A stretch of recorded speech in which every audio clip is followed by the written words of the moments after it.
તો મહત્વની વાત એ છે કે જે રીતે આ વાવાઝોડું આગળ વધી રહ્યું છે 22મી મે બાદ જે છે તેની અસર ગુજરાતમાં વધુ વર્તાશે અને આ મહિનાના એન્ડ સુધીમાં તેની અસર રહી શકે છે તેવી આગાહી કરવામાં આવી છે। હવામાન વિભાગ તરફથી પણ આગાહી કરવામાં આવી છે। ત્યારે આપણે અમારા જે સંવાદદાતા છે નિધિ તેની પાસેથી જાણીએ કે હાલમાં જે સ્થિતિ છે નિધિ તે શું કહી રહી છે, કારણ કે 22મી મે બાદ આ જે વાવાઝોડું છે તે ગુજરાત પર વધુ ત્રાટકે તેવી શક્યતા વ્યક્ત કરવામાં આવી છે। કદાચ આ વાવાઝોડું ફંટાઈ જાય તો આ મુશ્કેલી ન સર્જાય, પરંતુ 22 મે બાદ આ મુશ્કેલી સર્જાઈ શકે તેવી શક્યતા વ્યક્ત કરવામાં આવી છે। શું કહેવું છે?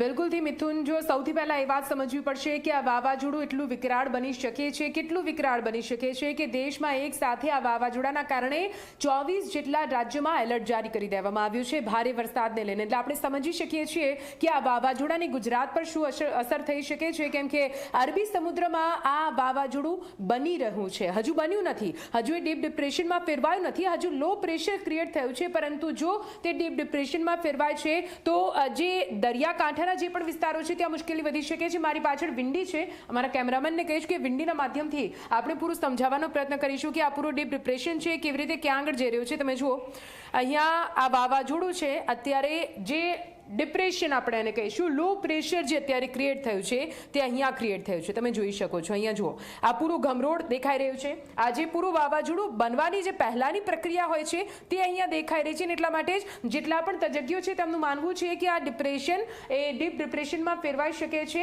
અને વાવાઝોડું બની શકે છે। આ તરફથી પવનો ફૂંકાયા, અહીંયા આગળ આ વાવાઝોડું બન્યું પછી ધીમે ધીમે ધીમે આગળ વધી રહ્યું છે। શક્યતા એવી વ્યક્ત કરવામાં આવી રહી છે કે ગુજરાતના દરિયાકાંઠાના વિસ્તારોમાં તે અથડાઈ શકે છે, પરંતુ તે ફંટાઈ પણ શકે છે। શક્યતા ઘણી રહેલી છે, કેમ કે આપણે જોયું છે ગત દિવસોમાં પણ 1-2 વર્ષમાં જેટલા પણ વાવાઝોડા આવ્યા છે તે ફંટાઈ ગયા છે, પણ તેની અસર ગુજરાત પર જોવા મળી છે। એટલે બે શક્યતાઓ, અહીંયા જઈ શકે અથવા અહીંયાથી ફંટાઈ શકે છે, ઓમાન તરફ જઈ શકે છે। આમ થાય તો સારું છે, ફંટાય તો સારું છે, પણ છતાં પણ ગુજરાતને ભારે વરસાદ અને કમોસમી વરસાદ માટે તૈયાર રહેવું પડશે। અત્યારે હાલની શું પરિસ્થિતિ છે આપને બતાવી દઈએ। મારી પાછળ આ ઇન્ડિયાનો મેપ તમે જોઈ રહ્યા છો, આખો ઇન્ડિયાનો મેપ। અત્યારે ન્યૂ દિલ્હીથી લઈને બધી જગ્યાએ તો વરસાદ થઈ જ રહ્યો છે। ભારે વરસાદના કારણે કયા પ્રકારના દ્રશ્યો અને કેવી તકલીફો લોકોને પડી રહી છે તેના તો દ્રશ્ય આપણે સતત બતાવીએ છીએ। અહીંયા ગુજરાતમાં જુઓ, અહીંયા ગુજરાતમાં પવનની દિશા પહેલા તો હું તમને બતાવીશ।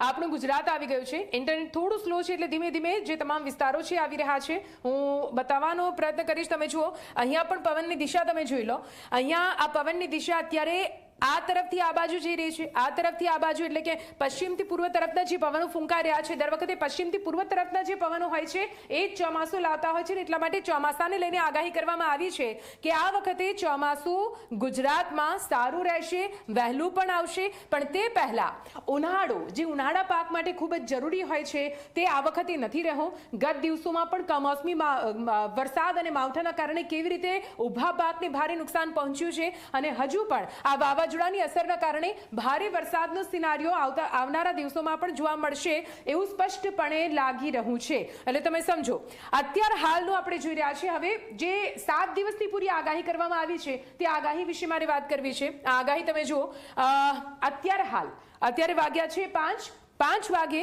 ક્યાં આગળ વરસાદ, જ્યાં આગળ ગ્રીન દેખાય છે ત્યાં સૌથી વધારે વરસાદ। તમે વીજળી પણ જોઈ રહ્યા છો, જ્યાં વીજળી છે ત્યાં પણ સૌથી વધારે વરસાદ, અને જ્યાં એકદમ આછો બ્લુ કલરનો કલર તમે જુઓ છો ત્યાં થોડો વરસાદ, એટલે કે કહી શકાય કે ભારેથી મધ્યમ વચ્ચેનો વરસાદ પડી શકે છે।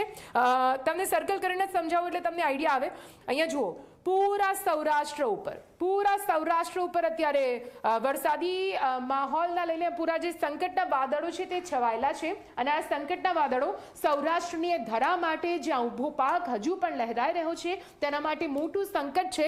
ત્યાં આગળ ભારે વરસાદની આગાહી કરવામાં આવી છે। આ તરફ તમે મધ્ય ગુજરાતમાં જુઓ, વડોદરા છે, દાહોદ છે, અમદાવાદમાં પણ છૂટો છવાયો વરસાદની આગાહી કરવામાં આવી છે। આ તરફ નીચે જઈશું એટલે આપણે અહીંયા ભરૂચ, અહીંયા સુરત છે, વાપી, તાપી, ડાંગ, અહીંયા વલસાડ, આ તમામ એવા એરિયા છે કે જ્યાં અત્યારે હાલ પણ વરસાદની આગાહી કરવામાં આવી છે.